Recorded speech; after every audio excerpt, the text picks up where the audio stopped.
Sarah, Mark, thank you for coming on. No, thanks for having us. Yeah, thank you. I guess first things first. Who are you? What do you do? Just give us, I guess, the little 5-minute bio about yourselves. Yeah, absolutely. You can go first, Sarah. Yeah, so currently I'm the co-founder and chief operating officer of Skript. So my role there is to manage getting software out the door so we actually have something to sell. Yep. I've been in IT for about 20 years, so in that time I've had just about every role, so software development, QA, and a bit of project management. Yeah, okay. So you've well and truly covered it all. And I'm Zeps, and my name's Mark. I'm the CTO at Skript at the moment. So I'm one of the 3 co-founders. So we have myself, Sarah, and Eric as well. So I'm mainly engaged in delivering the tech platform. But like Sarah, I've been around Newcastle IT for quite a long time now. I tend to pop up a fair bit at the university as well. Just for a little while. Just for a few months a year. So outside of work, what do you do?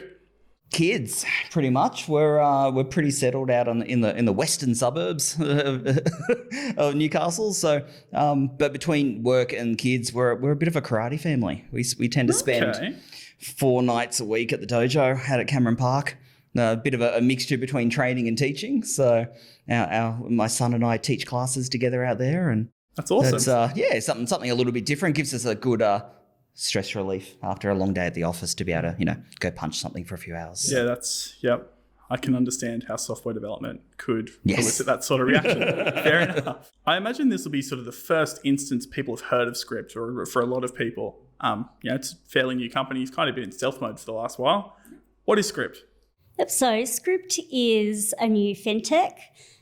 Currently, Australia is going through the implementation of open banking. So now there's a stack of new data that people have not been able to get in the past across banks. So someone needs to actually make that useful. And Skript's purpose is to develop banking products that are bank agnostic, but they rely on open banking data to allow you to operate across a bunch of different financial institutions. So our solutions will be based to businesses to give to their customers. So we're looking to provide the infrastructure to do that. Yeah, think of like the infrastructure for being able to provide an internet banking platform, but it's not actually provided by your bank, and you're actually able to view your accounts, do payments, everything completely bank agnostic. But you're right, we've been pretty quiet so far. We're fairly new. I think I can't even remember we first started and got the idea, and then we went through a bit of a journey. We're VC funded at the moment, so there's been a massive learning curve there, and we're trying to not only just learn the tech side of things, but learn the whole startup side of things has been an interesting challenge for us. So, but yeah, we have been a bit quiet. There's big things to come though. Awesome. Where did the idea come from? Why fintech? Why open banking? So our background, between the 3 founders, we have over 60 years experience in payments technology. Just casually? Yeah. So it's certainly an area that we feel comfortable in, and we bring a lot of experience to the table. Yeah, I think that's what some of the founders some of the VCs actually quite liked about us, is the fact that we're not your typical startup. We've been doing effectively what open banking is for 20 years before it was even called open banking. For all 3 of us co-founders, we worked together at Westpac. Whether it was Sarah and I worked through QValent, our other co-founder Eric, he worked at Westpac on the product side of things. So we've all kind of been in this space for quite a while. So it was a bit of a natural progression. And I imagine you kind of knew each other like through Westpac, and you kind of got comfortable with each other. Yeah, it's kind of funny. We didn't cross. So Sarah, you left QValent probably before Eric joined Westpac. Yes. And Eric and I only had a very glancing interaction. He was coming in on as I was going out, sort of thing. But we managed to get connected through some mutual acquaintances, and shared our experience of working for the Big W, and it's and built a bit of an idea and a bit of a journey from there. Cool. As you've kind of alluded to, you've spent a hell of a lot of time in pretty established companies. Why throw it all out and start your own thing? That's a pretty big call to make. Yeah, so we've also had our own consulting company, Hunter Orbit, for over 10 years now. So running a business is not something that we're a stranger to. But the best thing about running a business is you get to create your own culture. So not only do you get to create the culture within the company, you can also have great impact on the community. So underrepresented groups in tech is something that I'm particularly passionate about. And I feel being a new and small company, there is so much you can do in that space because you can start from day one and hire the most diverse team. You don't have to put the blueberries in the muffin after you've baked it. Excellent. See, that's going to make me sound really bad because I think I just went through an early midlife crisis and decided that, if I was ever going to go out and do my own thing, now is the time to do it. 19 and a half years at the one company, I kind of figured that, I'd done as much as I felt I could do there and I wanted some new challenges.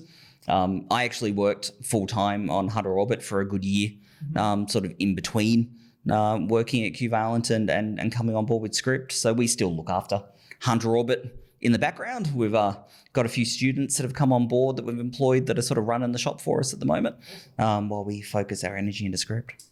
Awesome. Who is Skript? Who have you hired? Who do you typically hire? What does that team look like at the moment? Yeah, so we've been really lucky with the team that we've got so far. There's 5 of us in Newcastle and we have an incredibly talented and experienced bunch now. So some people that are well known within the industry. So we have our nuclear physicist, Hervoy, who is an amazing tech genius, and Vitold, who has come from a few local tech companies. So he is someone that brings some amazing energy and new ideas to the company. And Franz Henskens, who's such an amazing hard worker and just has the perfect attitude. So the people we're looking for are people that will give 100%, but they're all about the team. So we have a ball in our office. We currently have a 3D printer running 24 hours a day. We're lucky enough that we've got a rooftop that we can go up and have meetings / Friday afternoon drinks on top of when it's not pouring rain like it is today. And so with the 5 of us that we have in Newcastle, we've also got another 2 in our Sydney office as well. So Eric leads our Sydney office as our CEO, and then we have Paige there, who's our head of product. And we have our new sales lead coming on board next month as well. So our team's sort of grown very, very quickly. We went from, just the 3 of us co-founders to a full team almost overnight. So that's been an interesting journey as well. Awesome. Who do you want to hire? Who do you want the team to be? This is something that I talk about a lot with my students as well. For us, we have very much an emphasis on attitude. Attitude is everything to us. Skills and aptitude is something you can learn. And we're really big on making sure we give the opportunity for all of our staff to grow and learn. We've always said to all of our new hires that, as much as it's your job to work for us, it's our job to grow you as an employee and as a person. If in the future you grow to a point where you get a massive opportunity from somewhere and you go off from somewhere else, we'll be clapping you on the way out the door, because that means that we've done the right thing and we've grown you as a person. So we always find that will work best with the people that have got the right attitude to work. And like I said, we're pretty lucky that we've got a very flexible and pretty entertaining office at times.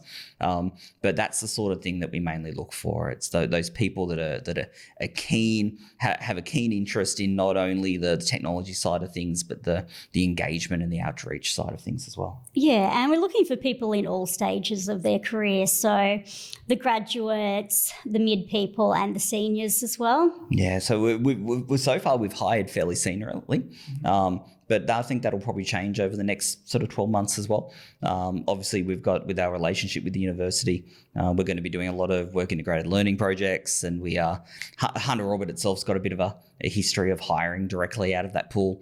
I know quite a few people at Q-Valent were hired directly out of university after passing through my courses there. So we're going to continue that same relationship, and we're looking forward to getting in some more junior staff because they provide a lot of energy and we know that we can grow them. So. Cool. Any current vacancies, or are you very much just let's talk to interesting people? Yeah, we're certainly keen to talk to anybody who's interested now.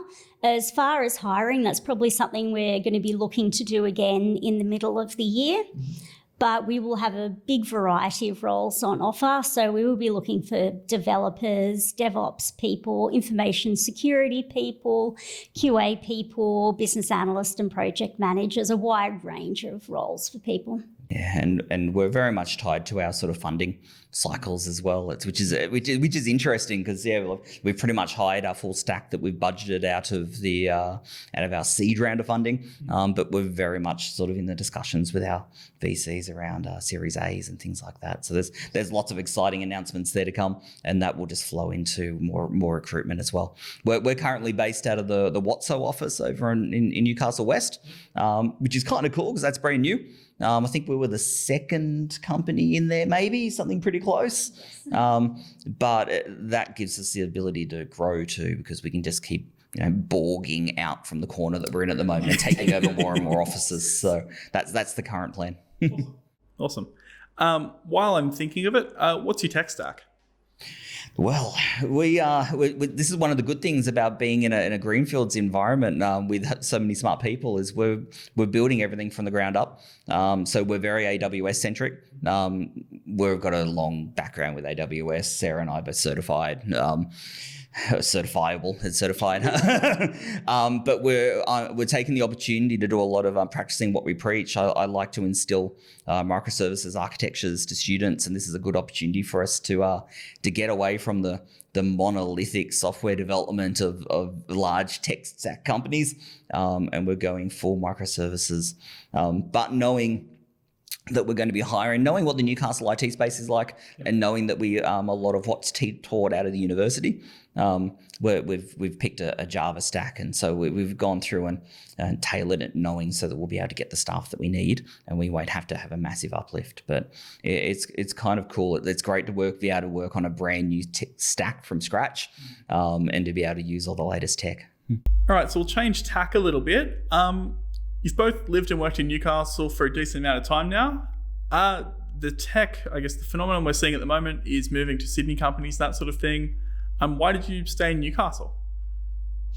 Yeah, so we both moved to the big smoke of Newcastle from Port Macquarie straight out of high school. I guess the reason we've never left over the years is we've had such a strong sense of community and such a good friendship group in Newcastle. And the thought of a Sydney commute is not very appealing. Yeah, we commute fairly often to Sydney. Or pre-COVID we did anyway. Now it's not quite as often, but we always it was especially when talking to uni students, it was always like, well, there's no need to move to Sydney to get a tech job. There was so much tech available here in Newcastle. And now with all the work from home arrangements, that's never been truer. There's no need to be working in the big cities. So many friends of ours that have worked in tech in Sydney for years are now going for beach changes and tree changes because of all the work from home. But also work from home doesn't always suit everyone. We tend to find we mix it up a little bit. We work in the office, work from home probably 50-50. Yeah. But having that flexibility there's no reason to be having to leave Newcastle to be able to exceed in a tech career these days. So it's easier than ever. Awesome. And I guess on that note, building and growing a company in Newcastle, any challenges, any benefits? How have you found it? Yeah, so the market is obviously much smaller than Sydney, so you don't I know it. So you do get a lot fewer applicants per role, which can be challenging. The upside is it's such a close-knit community, so it is quite easy to reach out to people. And very easy to vet candidates because you're bound to have at least one mutual with any other Newcastle tech person. It's a very, very small connected group in LinkedIn. So You're not wrong. You're not wrong. But no, it has been interesting. There's even just comparisons to Sydney, we're finding crazy things like it's costing us more to rent our office space here in Sydney than it is costing us to rent it it's costing us more in Newcastle than it's costing us to rent in Sydney. Because there's just such a massive oversupply in Sydney of office space, where in Newcastle here it's still pretty limited. So there's been a few challenges like that, which threw a spanner in the works. It took a while for us to find Watso. But yeah, we've been lucky to be able to leverage the it's who you know, not what you know, quite often as well. Yes, yeah, the Newcastle standard, absolutely. Yes. Yeah. And I guess you've both been in the game for a decent amount of time. You've kind of worked in Newcastle's tech sector for 2 decades, give or take. What do you think the next 10 years looks like?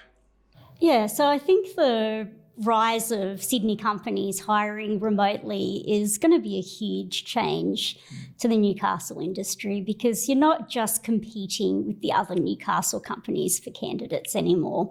If you want to hire locally, you're still competing against the Canvas and the Atlassian. So I think that's going to bring challenge for employers, but fantastic for Newcastle IT people. There's so many more opportunities. Yeah.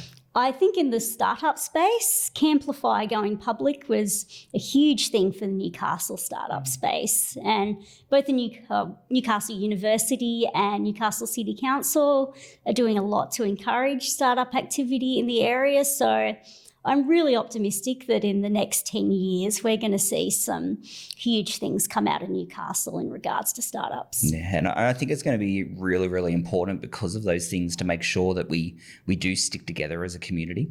Where previously it's been, it's the Q-Valent group over there and the NIB group over there and the Perm group over there. As we start to get more and more people living in Newcastle working remotely for Sydney and organisations all over the world, I think it's going to be important for some of the community stuff that we do so that we can all stick together, so we're not just a city of isolated workers. And that's where we like to be involved in things like the Newy Slack group and things like that, because I think they're going to, those sort of systems are going to help us all stay connected and sort of survive this transition to working from home and working for companies that are not physically located near you. And I think it's going to be really important. Yeah, 100%. I think the Newcastle tech community, obviously pre-COVID, was probably the most sort of together it had been. And there were a bunch of interesting meetups. We obviously had DevOps Days kind of roll through late 2018. Where we all felt very, I think, together, for lack of a better word. COVID kind of threw a wrecking ball through all that. But it seems like we're now in a position to sort of start rebuilding and start, like you said, building those bonds and making it a bit more of a community. Yeah, absolutely. And look, through the work we do with the university too, we're keen to reach out and get a lot of companies to come in and start engaging with the students. The likes of Alex Mendez over in the ComSci faculty does a fantastic job going through and running a lot of the marketing and a lot of the outreach there. And we're doing a lot of work to get more and more companies to come in and get in front of the students, just to sort of expose them to some of the jobs that are out there and sort of give them a better idea on what a life in an IT role looks like. So if there is anybody that's interested in getting in front of some students and telling them the story of, their local IT company and what they do and how they do it, especially if you want to talk tech stack, definitely reach out to me, because there's lots of opportunities to make that happen. So shifting gears again, what sort of education did you both undertake to get where you are today? You've had pretty long and successful careers. How'd that all start? Yeah, so we both initially started with a Bachelor of Computer Science at University of Newcastle, and paths have diverged somewhat since then. So just a little. Mark went all the way through to get his PhD. I basically just haven't left. So I think I'm older than most of the furniture over in ES these days. So yeah, myself, I have an MBA also from the University of Newcastle. And aside from that, a lot of industry certifications. So as we mentioned, AWS Solutions Architect. And a few other tech ones under our bag. But we kind of did things a little bit differently too. You did your MBA online, which was a bit of it was an interesting from my perspective, because I'd never sort of seen the online education side of things. So that was a bit of a new look into how things are done outside of the engineering faculty. It made the COVID transition very easy, being online already. But I went from, bachelor degree through honours, through PhD, took way too long to do my PhD, basically because I just did it part-time and used that as a good excuse to drag it out, because I didn't really want to leave. And then managed to pick up enough teaching there that I still haven't managed to leave. I had a little bit of break for a couple of years just to focus on the career. Didn't take much of a break because I ended up turning around and teaching through UNE for a little bit during that break. But which was interesting because they got me to teach things like AI that wasn't really one of my core subjects, but that was kind of cool. It's always good to be thrown in the deep end in some things, but back there teaching again this semester, so I still feel like I haven't left. Going to kind of put your uni loyalty to the test with this one. I don't think there's been more debate around the validity of a university degree than we kind of are having at this point in time. Does a software engineer need a university degree to become employable?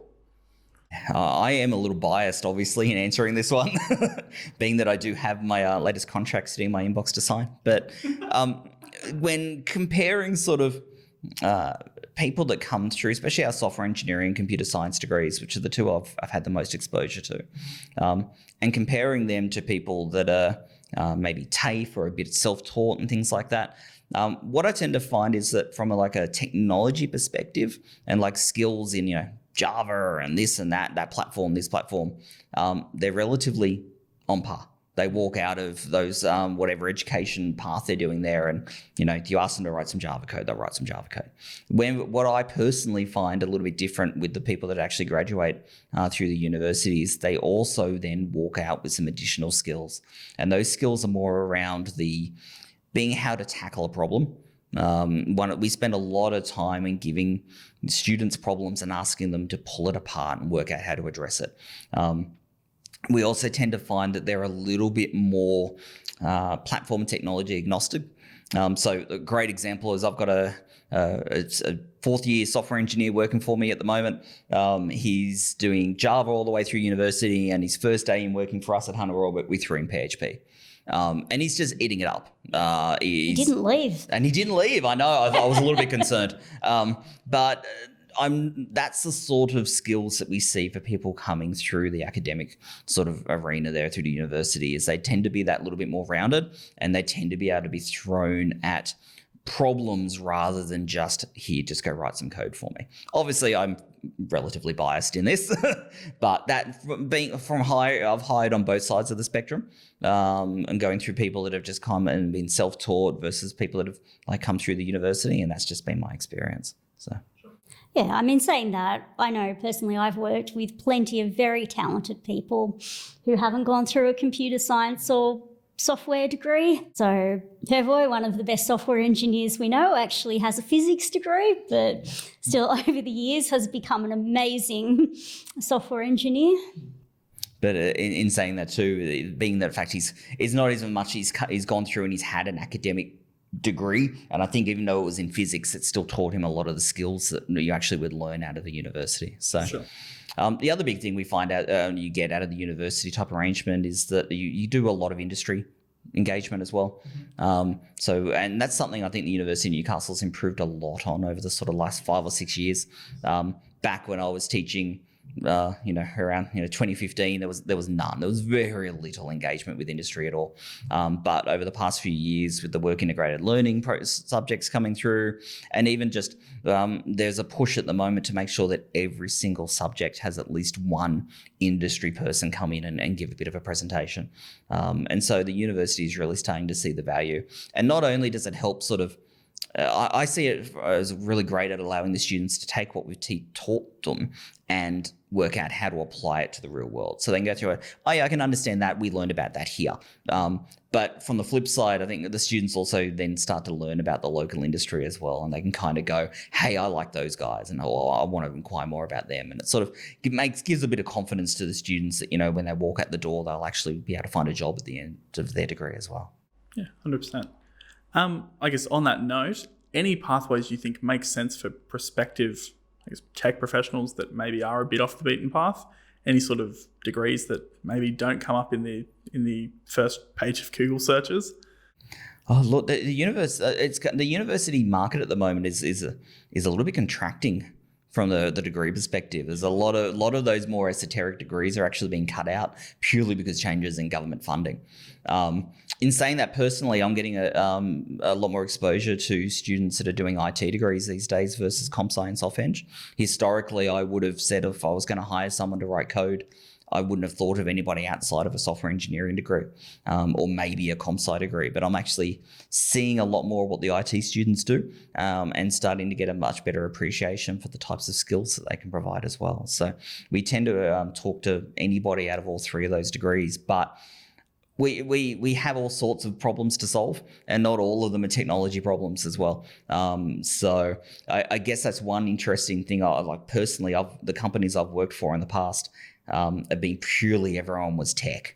And so we need to be hiring people outside of that bubble, which I think is going to be a bit of a learning curve for us as well. So anyone we're interested to talk to, especially if they have a real passion for being able to take data and find new and interesting ways to use it and leverage it. That's kind of we tend to think of ourselves a bit more of sometimes less as a fintech and more as a data processing shop, because that's what we find that we spend a lot of time doing. So Awesome. I guess just kind of wrapping up more than anything.